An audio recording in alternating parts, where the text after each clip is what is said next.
yanki jiki ta faɗi.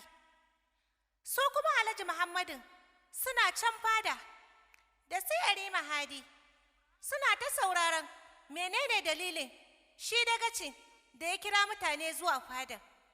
Sai dagacin bayan ya kifta ido ya ga kowa da kowa sun hallaru a fadan, sai ya mike tsaye yake cewa, da fatan dai al'ummata an taru a waje ɗaya gaba ɗaya.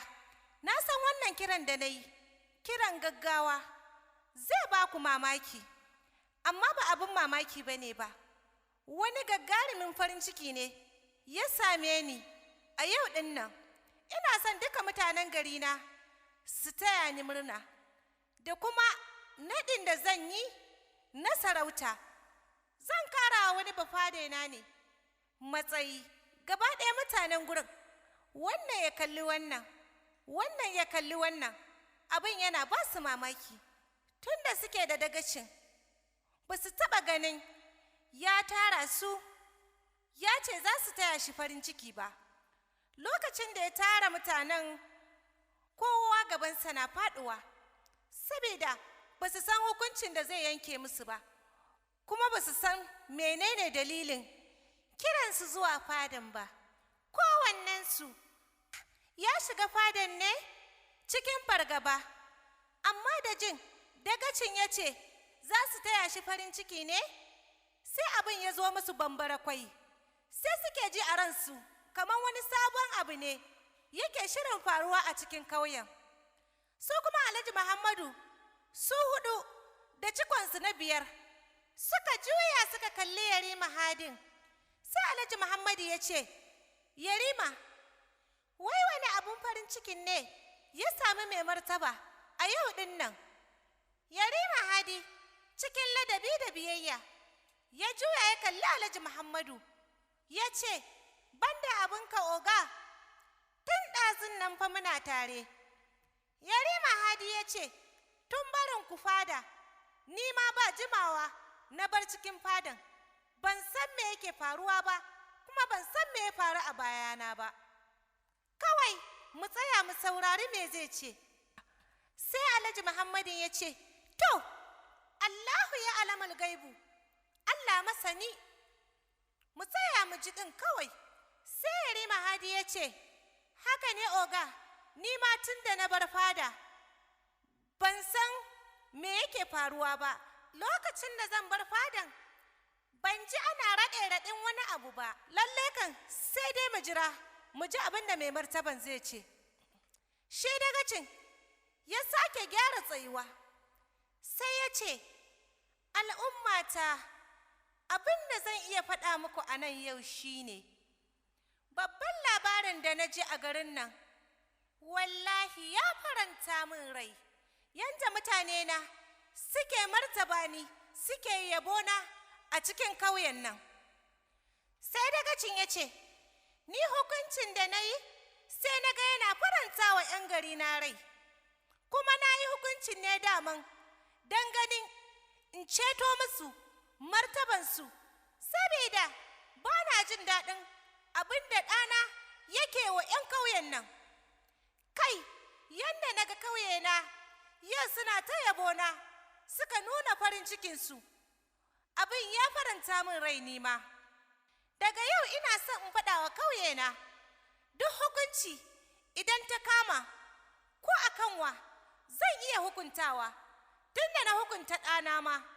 Na san dai yau ƙauyen nan kowa da kowa ya ga yadda na hukunta ɗana Yarima Hadi da yin aikace-aikace a cikin kasuwan garin nan, kuma bugu da kari na sa shi ne ya yi aiki a kan dukiyan talakawan garin nan, saboda in sauke masa jijji da kansa a kan talakawa na ƙauyen nan.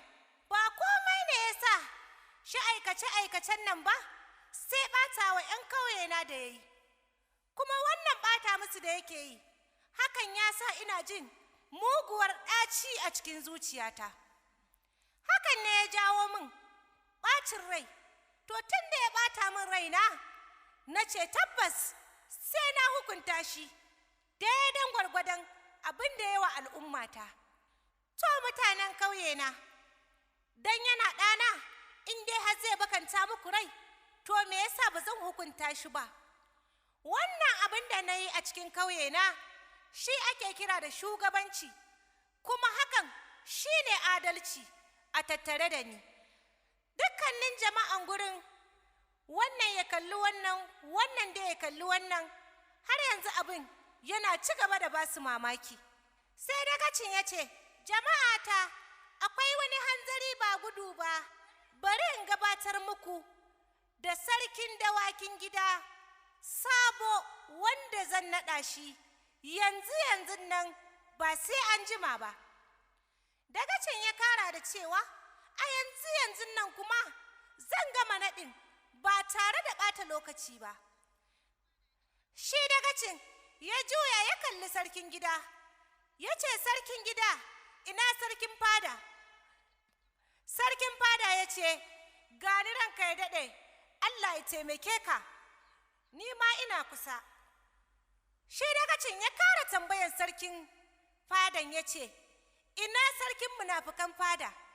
Sarkin munafukan fada ya taho a guje, ya faɗi a gaban shi dagacin, ya ce, ranka ya daɗe, Allah shi kara maka martaba, Allah ya kara maka girma, gani nan ina kusa.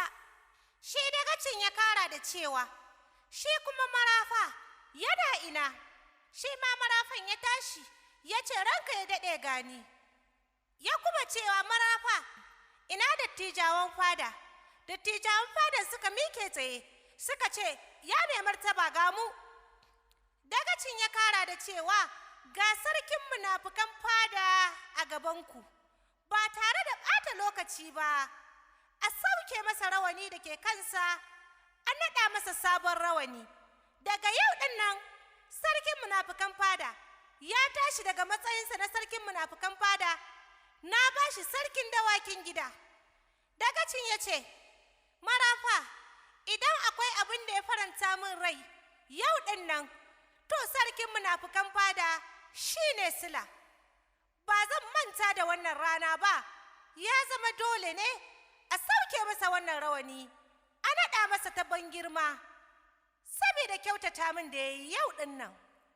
Su kuma dattijawan fadan nan take suka fuskanci ɗimuwa da gigicewa da wani irin banɗaci a cikin zuciyarsu, duba da yadda shi dagacin ya yanke hukunci ba tare da sanarwa ya sanar da su abin da yake shirin faruwa ba, kuma ya yanke hukuncin ne ba tare da ya ji menene ma ra'ayinsu akan abin da yake son ya aiwatar ba, kuma hakan ba tare da shawararsu ba, kuma ba tare da ya ji me ma ra'ayinsu yake cewa akan hukuncin da ya ɗauka ba.